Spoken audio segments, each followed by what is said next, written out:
Good morning and welcome to a special edition of Upper Michigan Today as we wrap up this year's TV6 Cannathon. Since 1982, TV6 has been working to help feed a hungry neighbor. It's an effort that is vital for communities and families. In total, over 4.8 million pounds of food have been collected and distributed by area food pantries. But as the world has evolved, so too has the effort. The need for tangible items remains, but there's a new push to collect monetary donations, which allow pantries to assist families in other ways.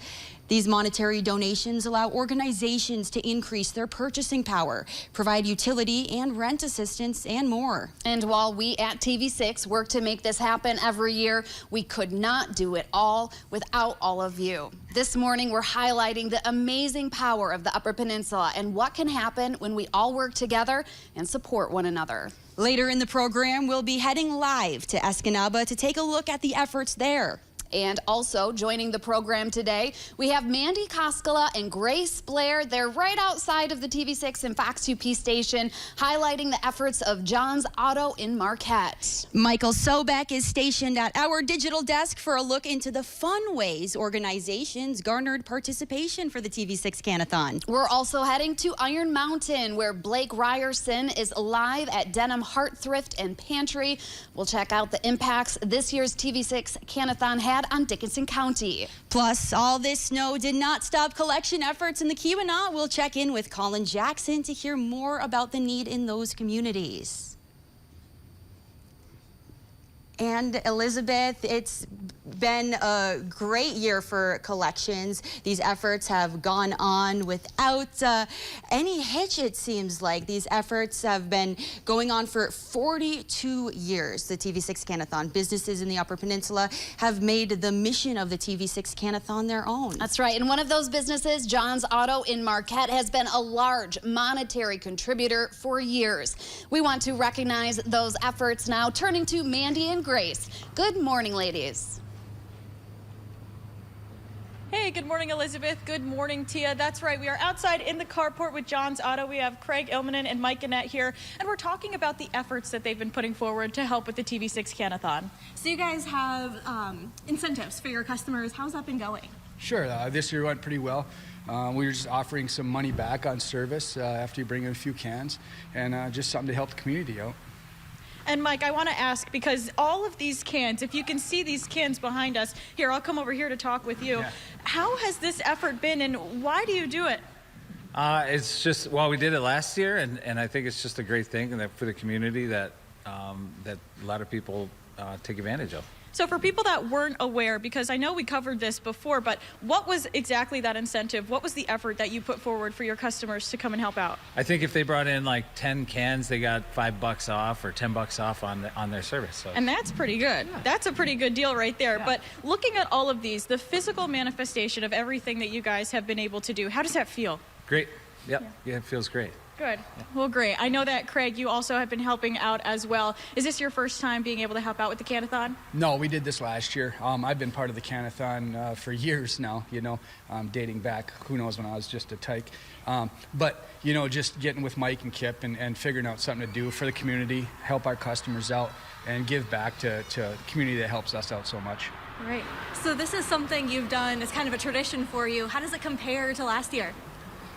Maybe this year wasn't as great as last year. We just came off another campaign last month that we gave more to the community, but we still tried. We got cans, we got customers to come in. Of course, we donated, our employees donated as well. So we built what we could and just to give back. All about giving back to the community. Why is that important to John's Auto and to you personally? I think as Yoopers, that's what we do, right? We're here, we give back, we do everything we can for our neighbor, and what a better way to do it than Cannathon season. Absolutely. Well, I love it. And I love being able to stand here with all of the cans. I want to thank you guys so much for not only helping out with the Cannathon, but helping to feed a hungry neighbor, and to all of the communities up here in the Upper Peninsula that you just impacted. So good job, guys. Elizabeth and Tia, it's back to you. Thank you so much, ladies. It's one business of so many making an impact here. The United Way of Marquette County has been managing the monetary donations for the TV6 Cannathon. Andrew Rickauer is here now to talk about that. Andrew, what goes into facilitating and distributing these funds, and what is your role in that? So we're setting up a lot of different donation options, ways for people to give. And then as the donations come in, then everybody gets to select the community that they're part of. And we just distribute, work with the food pantries in every community to make sure those funds go to where they're raised. Now, Andrew, another reason for the continued success of the TV6 Cannathon is pulling in new ways to donate. Venmo donations were new this year. How do you think that helped collection efforts? Yeah, it was great to see Venmo. I know a lot of people were excited to have it. We had several $100s come in through Venmo, and it's just a lot of quick, easy giving. So definitely a nice addition and getting more updated with the times. I mean, right, with Venmo, it's just the click of a button. We can purchase from Amazon in that way. Why not donate back to our communities in that way as well? That's right. And, you know, how much of an increase are you seeing in those online contributions through the website, through Venmo, through texting? This makes it so easy, like she said, just a click of a button. Are you seeing an increase in donations because of that? We're seeing people are using all ways of giving, which is great. And you know, overall giving, it's still early to say, but we're a little bit ahead of where we were last year. Donations are still coming in. We still had a couple donations even this morning still, and for the next week or so, we'll continue to get more for the Cannathon. Well, it's never too late to give and to show your support. I want to thank you for all that you do and for joining us on the program this morning. Appreciate you. Thank you. Absolutely. All right, let's take our first break of the show. When we come back, we head to Iron Mountain with Blake Ryerson. He joins us live from Denham Heart Thrift and Pantry, the impacts in Dickinson County. That's next.